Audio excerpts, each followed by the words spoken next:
Yo, what's going on, snipers, and welcome back to our Atlanta Thrashers franchise mode here in NHL 21. So in last episode, I had a little bit more technical problems, but basically what happened in that episode is I was trying to trade away Bluegis because our defensive core didn't have the greatest chemistry, and he wasn't really fitting in on this top six, so I was trying to trade him away. And I ended up making a mistake where I sent Brody down to the minors instead because we weren't able to actually trade away Bluegis because no team wanted to accept trades for him. So I ended up sending down Brody by mistake instead of Bluegis, but I guess it's okay for now. So yeah, Brody's still down there in the minors, but the team does have better chemistry now because we did also call up Isaiah Edmonds to our roster, and yeah, the chemistry looks not terrible. It doesn't look fantastic, but it's solid nonetheless. And yeah, now we're getting into a first round matchup with the Boston Bruins. It was a really interesting season for us because we literally just barely made the playoffs and the standings were very tight. So there's only like 2 points separating us in Boston during the regular season. I'll show you guys that right now. If we go to the Eastern Conference, as you can see, literally from Philadelphia all the way down to, where is it? Yeah, Pittsburgh. There's only 4 points separating all those teams, which is ridiculous. So you can see how close the division actually was. And in even these teams that have like 85 points were not too far out as well. So this division and conference was very tight for the most part, which is pretty crazy. But yeah, Boston finished with 93 points. We finished with 91 points, so just barely behind them. And then they scored less goals than us at 5-on-5. And then power play wise, or not power play wise, goals against wise, we allowed more goals than they did, so they were a little bit better of a defensive team, which is kind of surprising because we got the better overall in goalies. And then power play percentage goes to them, and same with penalty kill percentage. So basically in this series, I think it comes down to if we can contain the likes of Joe Thornton and their top line sniper in Merritt, because those are the main players on their team. I will show you guys their roster again briefly in case you didn't catch the end of last episode. But as you can see, they have Don Merritt, who I could have signed. This guy was an undrafted player, and I completely forgot about signing him one off season. And yeah, he went to Boston, and he's a pretty good player. He's not very consistent in terms of how much goals he scores, but he has been putting up a decent amount of points for his first 4 seasons in the NHL. He hasn't really gotten the opportunity to play in the playoffs yet, so he probably will have a coming out party in this playoff matchup, I would assume. And yeah, that's pretty much Don Merritt. And then obviously Joe Thornton's been a fantastic player from Boston for the first 10 years or so of this franchise mode. He's been over a point per game every single year of his NHL career except for 2024-25 where he had 75 points. He also takes a lot of penalty minutes because of his size probably. But yeah, he is all around a very good player, like a plus 323 in 817 games. Like he's simulating really good. And then in the playoffs as well, he hasn't really gotten much of an opportunity, but in 2023-24 and 21-22, he was putting up some really good numbers. So yeah, he's definitely going to come out in this series. So we just basically got to contain those two because pretty much everybody else on their roster is a little weak because you got like Roshek. You got Matt Bradley on his second line, which is a little weird because this guy's a career fourth liner in real life. You got Chiodu, Pandolfo, Sadikov, Franzen, Melanson, Lambert, Weiss, and Stapleton. So the only other forwards I'm really kind of nervous about, I would say, well, not nervous about, but is like Sadikov, Franzen, Chiodu, and then Stephen Weiss. Sorry about that, I had to sneeze. And then on defense, they're not much better either. They have Strome, who's pretty solid, and Jeff Gilson, but pretty much everybody else is kind of like a 7th D, top 6 kind of guy. So I'm not really that scared of their defensive core.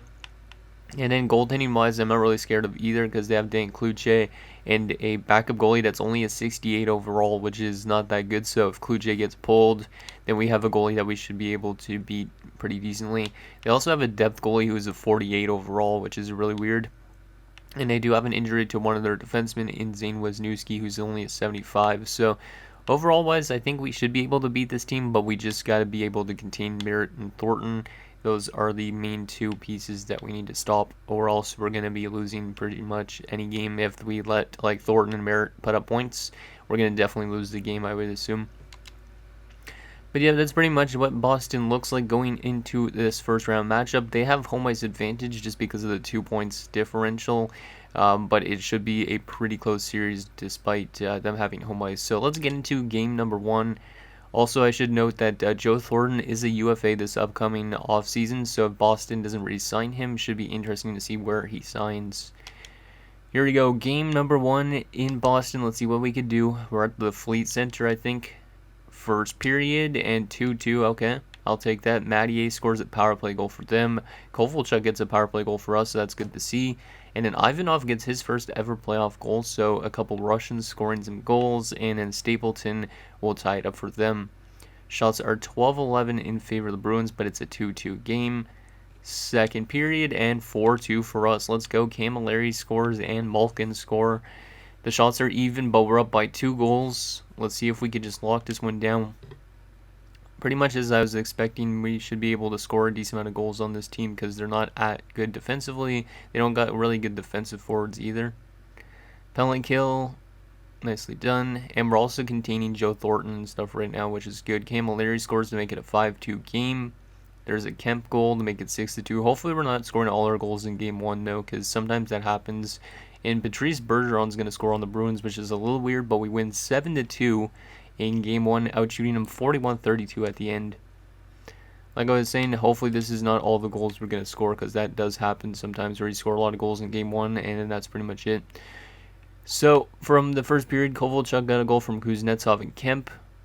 Ivanov gets one from Frolov and Likachev, Camilleri from Martinez, Malkin from Bergeron and Kovalchuk, and then Camilleri from Kuznetsov, Kemp from Camilleri and Ferguson, and Bergeron from Kovalchuk and Malkin.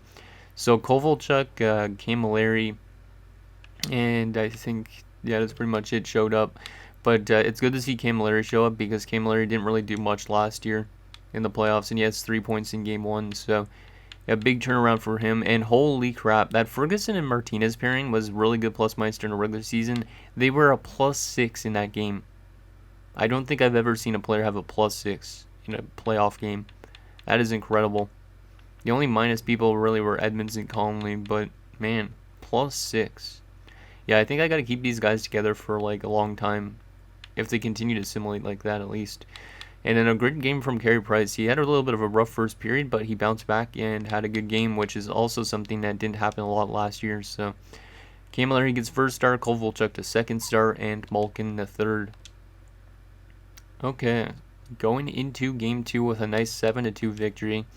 Hopefully we can continue to score goals and play good defensively. Roy Snyder's back from Manitoba. I don't even remember where this guy was slotted in. It was probably where this row dude was. Yeah, probably was like this area. I can honestly not remember where a lot of these AHL guys are because this AHL team is way too stacked. Like, it's probably one of the best AHL teams I've ever had. Okay, let's get into game number 2 and not waste no time because obviously we're not going to make line changes after a nice 7-2 win, but let's see if we could have another good offensive game, or are we going to struggle this time around. First period, and it's 1-1, so another similar period to last game where it's tied after 1. Kovalchuk with another power play goal, so I guess our power play is getting off on the right foot, which is a good thing. Matt Bradley scored for them, which is kind of surprising. Shots are 10-9 in favor of the Bruins, but it's an even game. Second period, and we're up by 1 goal. It's Mike Camilleri again. I like that Camilleri is stepping up because his contract comes to an end this year. I don't know if we're going to re-sign him for sure or what, but he's definitely having a bunch better playoffs than he was last year, because last year, like I said, he only had like 1 assist through the 4 games we played against Tampa Bay, but since we're playing an easier team in Boston, he's having a pretty good series so far. Shots are 24-16. We're up by only 1 goal, so it's a much more defensive game. Let's see what happens in this third period. Power play opportunity early. Come on, boys. Our power play's been good so far. We're not going to score on it, though. Yeah, their goalie's keeping him in. This Kluche's actually having a good bounce-back game. And there's a goal to make us go up 3-1. It's Kuznetsov beating Caldwell, so they have the 68 overall goalie in net, which is a little weird. Matt Bradley gets his second tonight to make it a 3-2 game. And that is going to be the final, so we're going to win by only 1 goal, but we are up 2-0 in the series. And we won both games on the road, which is also really good. Final shots in that game were 34-23. Kind of surprised that Matt Bradley scored 2 goals, because in real life that guy was not really much of a player. Like, he was kind of like a grindy bottom 6 player. So, but Kovalchuk from Kemp and Bergeron, Camilleri from Kemp and Kuznetsov from Henricius and Camilleri. So Camilleri with 2 points, Kemp with 2 points, and Kuznetsov with 2 points. Probably all of the 3 stars, I would assume. Let's take a look at those player stats again. Ferguson was a +2 in that game. Nice. And where is Martinez? Martinez is also +2. Or was it Conley that I was mentioning before? No, I think it was Martinez. So Martinez and Ferguson are like a +8 within 2 games, which is absolutely absurd. And yeah, Carey Price is having a really good series so far. So Matt Bradley gets first star, Kuznetsov the second star, and Kluche the third star, because Kluche actually kept his team in that game. So, but it's good to see Carey Price actually playing good in this playoffs. Like, I mean, in real life, he's kind of similar, where he doesn't play that great during the regular season, but then he shows up in the playoffs. So, and who knows if he's going to be taken by Seattle. I guess at this point of this time, you guys are going to see this video, you would probably know by now, but I don't know yet, because I'm recording this like a couple days ahead of time. Anyways, let's get into game number 3. We have home ice advantage now. If we could win at least one of the 2 of these series or games in on home ice, we have a good chance of ending the series. So let's see what happens here. Game 3 on home ice in front of the home ice crowd. First period, 1-1, so another even first period. It seems like every first period we go in tied to the second period. So Henriques scores and Pandolfo will tie it up for them. Shots are 9-7 in favor of us, so we're actually out shooting them for a change after 1 second period. Oh my god, there's the offense again. And another power play goal from Kovalchuk. That's his 3rd power play goal in 3 games. And then Camilleri scores and Malkin scores, so all our big guns pretty much are coming out with some goals, which is nice to see. Shots are 21-20 in favor of us. Let's just lock this one down here in the 3rd period. But yeah, the team is playing pretty good so far, at least in this first round. Hopefully we don't have to run into like a Tampa Bay team in the next round, because if we do, that's going to be pretty tough. Houghton makes it 5-1. Caldwell's in net now, the 68 overall goalie. But yeah, Boston didn't really stand much of a chance, because they didn't really have the depth that we did. And we're going to win 5-1 in game 3. And we are 1 win away from going back to the second round, which is great. So Henriques from Houghton and Bork, Kovalchuk from Kemp and Malkin, Camilleri from Kemp and Kuznetsov, Malkin from Kovalchuk and Bergeron, and Houghton from Kovalchuk and Henriques. So Kovalchuk and Kemp seem to be putting up a lot of points in these playoff games. Like, Kemp is definitely a really good playmaker for our top 6, and then Kovalchuk's been a really good shooter, and so on like that. So very happy with how our offense has been playing in this series. And once again, let's take a look. Ferguson was a +1 and Martinez was a +2. So the 2 of those guys are literally having really good plus-minus and really good defensive series. And are we winning face-offs? Not really, but that's okay. How about goalie-wise? Yeah, Carey Price had a really good game. He's probably going to get first star of the game, I would assume. And he's going to get second star, but Kovalchuk gets first star with 3 points, and Houghton's going to get third star with 1 goal and 1 assist. But we are 1 win away from going to round 2, what has been a very good defensive series. Like, we've only allowed 5 goals in 3 games, and we've scored a total of 15 goals in 3 games. So, yeah, we're doing really good, outscoring our opponent by 3 times the amount of goals. And I don't think I've seen Joe Thornton pick up a single point in the series so far. I could be wrong with that, and I don't think I've seen Merritt score anything really either for Boston. So, yeah, let's get into Game 4. I know this episode might be a little bit short, depending on if I made a lot of cuts or not, but yeah, this might be a very short episode. First period of Game 4, and that is not a good period from Carey Price. That's more like the Carey Price that I've seen last year. Kovalchuk scores to make it 1-0, but then they get 3 unanswered goals. Lambert, Mattier, and Chiodu. I knew they had to probably maybe take 1 game in the series, but then Likachev makes it a 1-goal game. So, I mean, we are still in this game, but it's not a good opening period from Carey Price. 3 goals on 8 shots. I hope he kind of rebounds from this next game, if the next game is next round, or even in this series. Second period, 4-3 for Boston. We tied the game up, Frolov, but then Pandolfo will restore the lead for Boston. We're out shooting him 23-18, but yeah, Carey Price is having a little bit of a rough time. Not like his earlier games in the series. So let's see what happens here in this third period. Can we tie this game up, or are we going to be going to a Game 5 situation? Pelling kill. Nicely done. Come on, boys. We need a goal. Who wants to score that goal? Bork? I don't know. I don't know who I want to call upon. Wall? Still a 4-3 game, and yep, we're going to lose Game 4, 4-3. I figured we would lose at least 1 game. because I don't think we are the type of team that's just going to sweep teams. So Kovalchuk from Malkin and Bergeron, Likachev from Frolov and Ivanov, and Frolov from Kondratyov and Likachev. Damn, we have so much Russians on this team. It's ridiculous. Yeah, that first period lost us the game pretty much. We need to have better opening periods than that. And we're probably going to have a lot of minus players on our team. Let's take a look at that. Yeah. And the only plus players, again, were Ferguson and Martinez pretty much. So Ferguson and Martinez, these guys are probably a plus 12 in the series now. And Carey Price, yeah, that was a rough game by comparison to the last 3 games. But hopefully he can bounce back from that. If he doesn't for some reason, maybe we turn to Brian Elliott. Because Brian Elliott's a pretty solid backup goalie. But now we're back in Boston. We've won 2 games here in Boston so far, outscoring them 10-4.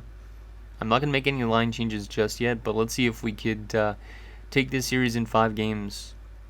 I don't see us losing that much games against Boston, but you never know.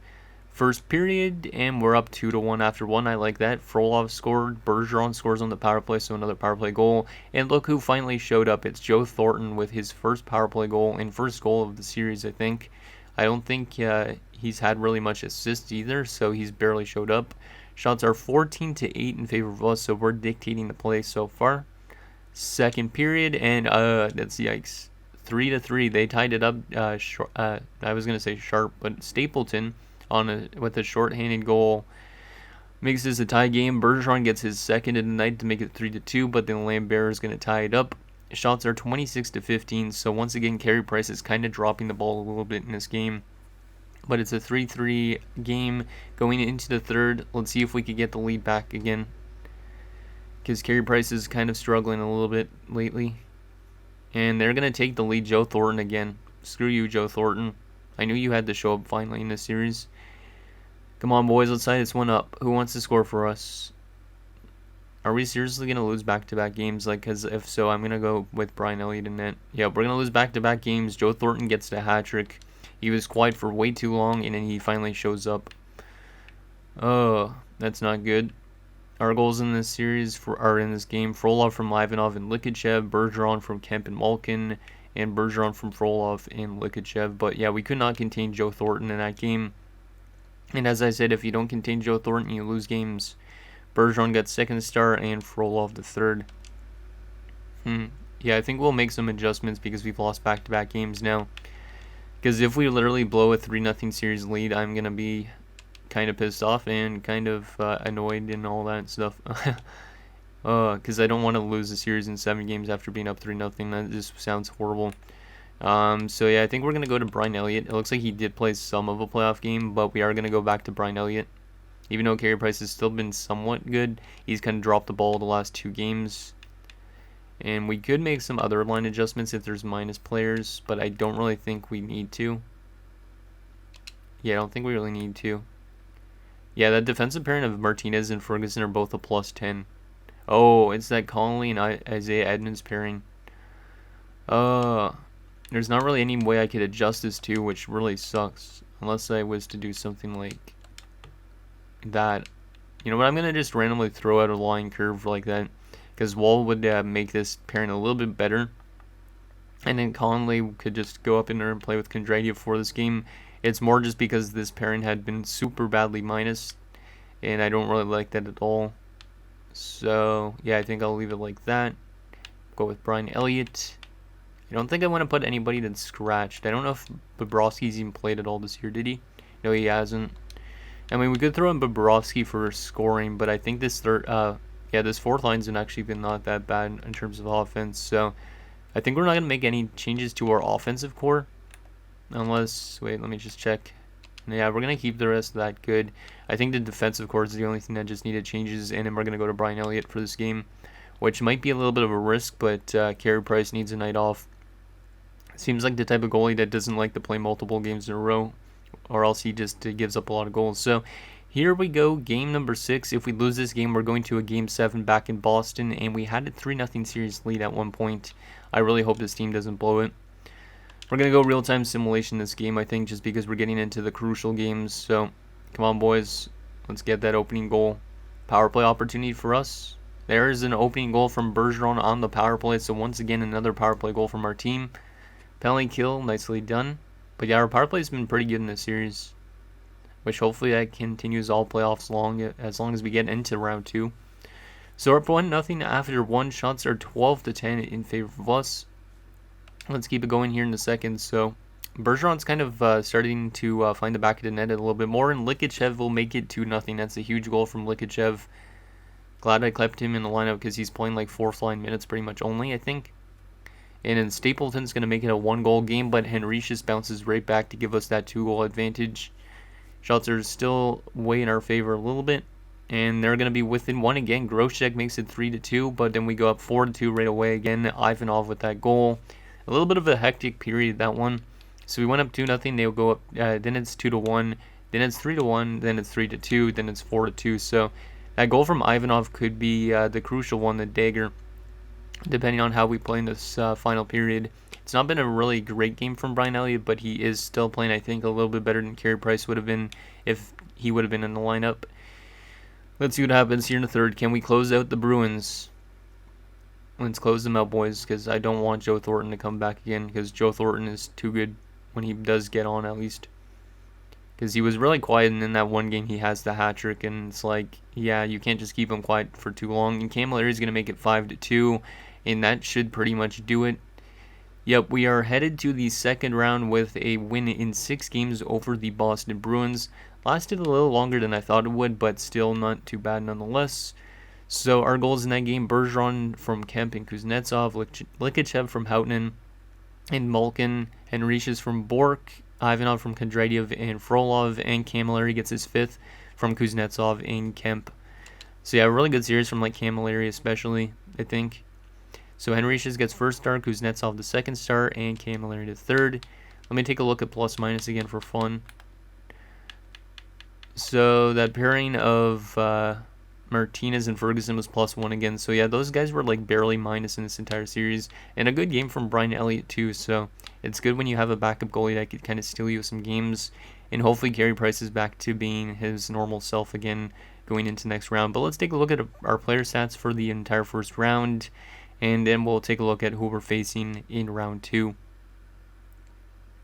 Just because I'm kind of curious on all that stuff. So player stats for this round, let's go by forward, starting off with. So Jalen Kemp was fantastic. 9 points in 6 games, 1 goal, 8 assists. This guy's definitely a really good playmaker. This is one of his first ever playoff runs as well. He's now got 9 playoff points in 10 playoff games in his career. Yeah, I'm excited to see how Kemp can continue to do, because he's a really good player for us. Bergeron was also over point per game. Same with Kovalchuk, Camilleri, Malkin, and Kuznetsov. Likachev and Frolov are both point per game, which is really crazy because Frolov only had 28 points during the regular season, but now he's point per game in the playoffs. So he's kind of showing himself like a JG Pageau type of player. And then Yaroslav Likachev only had 23 points during the regular season, but now he has point per game so far in the playoffs. And Henrichus, Ivanov, everybody else was below point per game. Kind of a quiet series for Brock Bork, but everybody on the forward core had points, so that's really nice to see. And then plus minus wise as well on forwards, Bergeron and Malkin and Kovalchuk were the only minus players because they're out there a lot. Sorry about that. I think my voice was going on me. In terms of defensemen for points, Kondratyev had 2 points. Ferguson and Martinez both had 1 point, but not a lot of points from our defensive core. Conley and Edmonds were really badly plus minus in that series, which is really weird because, I mean, we had a lot of goals. They didn't score a lot of goals. But the plus minus of Ferguson and Martinez is fantastic. To be a plus 11 in 6 games is phenomenal. And then the goaltending numbers were pretty solid, I would say. Yeah, pretty good. And let me take a look at the Boston Bruins just for fun. So Joe Thornton had 5 points in 6 games, but 3 of those points came in 1 game. So he was a little bit quiet for them. Matt Bradley showed up a lot more than I thought he would. But there's their points in case you guys wanted to take a look. Merritt was very quiet. 1 assist in 6 games. I expected this guy to show up because he had 68 points in the regular season, but he's not much of a playoff performer, it seems like. Interesting. And plus minus wise for fun, they had guys that were like -6 in 6 games. And goaltending wise, their goaltending was terrible. Yeah, Dan Kluche dropped the ball, and Caldwell was not good either. Okay, so now who are we going to be taking on in round number 2? Should be interesting to find out. I'm glad we didn't run into Tampa Bay, though. And Tampa Bay doesn't even look like... Yeah, they didn't even make the playoffs, so we aren't going to run into them again. And we're going to be taking on Montreal in round 2, and they had a very similar record to us as well. Both of us had 40 wins, 31 regulation losses, 10 overtime losses for them, 7 OT losses for us. We had 4 ties, and they had 1 tie. That's interesting. Montreal in round 2. Whoever wins this series will face either Rangers or the Canes in the conference finals. You got the Battle of Alberta in the West. That's interesting. And St. Louis and Detroit, which is a rivalry, kind of, at this point in time, I guess. Interesting. Let's take a look at what Montreal looks like. Should be interesting to see what their roster looks like, because I don't think I've ever taken a look at it. So they got Jan Bullet still, who's up to an 87 overall somehow, and he's putting up some really good numbers. He had 85 points last year. It might be statistical growth from him because he's already 34 years old. They also have Chad Bufflin, who they must have drafted yet second overall. Pretty good player in Chad Bufflin. And he's point per game right now. And they also have Michael Hanzu, so another veteran on that top line. Second line, they have Yuri Hudler, and Mike Ribeiro's still there, and Paul Correa is in Montreal, which is kind of disgusting to see, but he's very good still. 90 points this year, despite him only being a 79 overall. He's probably going to retire this year, I would assume. But yeah, he's a very good player. And in the third line, they have Chase Thurfall, who they drafted 5th overall in 2024. Rohan Clark, who they drafted in 2023. And Shane Doan's in Montreal, which is a little weird. But it kind of makes sense because I think him and Carey Price are both cousins. So it's the battle of the cousins, if I'm not mistaken. And in fourth line, they have Logan Stankoven, Marty Reisner, and Walker Keeler. So overall-wise, it's a pretty solid forward core. They got a good mix also of younger guys and veterans. So I'm a big fan of their forward core, I think. Defensively, they're also pretty solid for the most part. A lot better than Boston was. Markov and Berard. Second pairing, Steve McCarthy and Martin Skula. And then Jay McKee and Merrick Malik. So that's a very veteran-heavy defensive core. Like, who's the youngest one on this defensive core? It's McCarthy, and he's 31. So, yeah, this is a pretty veteran-heavy team for the most part. And then in net, they even have the 31-year-old and Andrew Raycroft. That is weird seeing Raycroft in Montreal, but he's been there since 2023-24. He played a little bit in Columbus, which is interesting. But he's putting up some pretty good numbers this postseason so far. And Tristan Lennox is their backup. And how good of a goalie is he? He's not terrible. Interesting. In terms of their depth, they do have an injury right now to Lee Finnerty. So that would make their defense even a little bit better. We could check how long this guy's out for. They also have Nick Wong and Olli Rasanen. So yeah, I'm actually a pretty big fan of how they built their team. A lot of AI teams have like really bad depth, but these guys actually have some good depth. So makes sense that they are into round 2, even though they did have a little bit of a weird record during the regular season. Let's take a look at how long that guy's out for, and then I'll take a look at how they did during the regular season as opposed to us.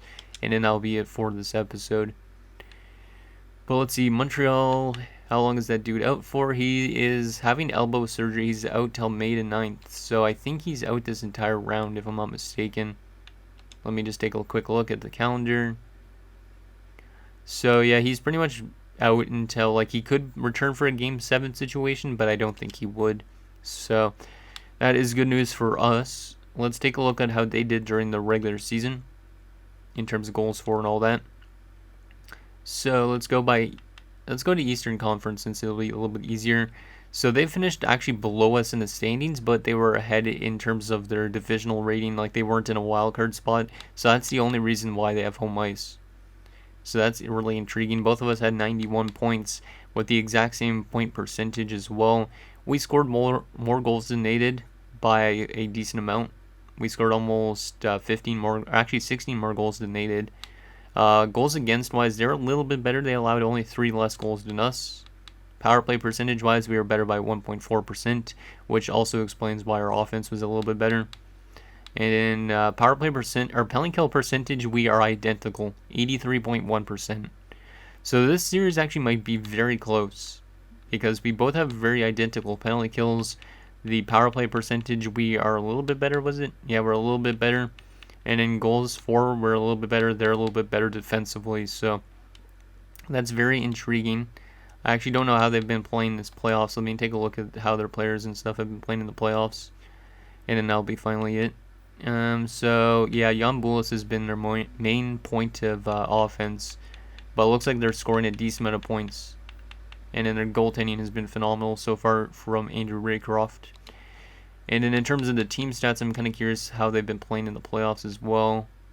Like if we look at Montreal, they are 4-1, so they took a series in 5 games. They're scoring 3.2 goals for per game, which is one of the best in the NHL. Below us, which is also good. Goals against per game wise, they are allowing a little bit more than us. Power play wise, we're better than they are by a long shot. And penalty kill percentage, they have not allowed a power play goal against, so that's interesting. So anyways, guys, that's going to do it for this episode of our Atlanta Thrashers franchise mode. So in next episode, we will take it to round 2, my bad, against the Montreal Canadiens as we look to get to the conference finals for the first time in a few seasons. So let me know what you guys think down below, and I'll see you guys next time.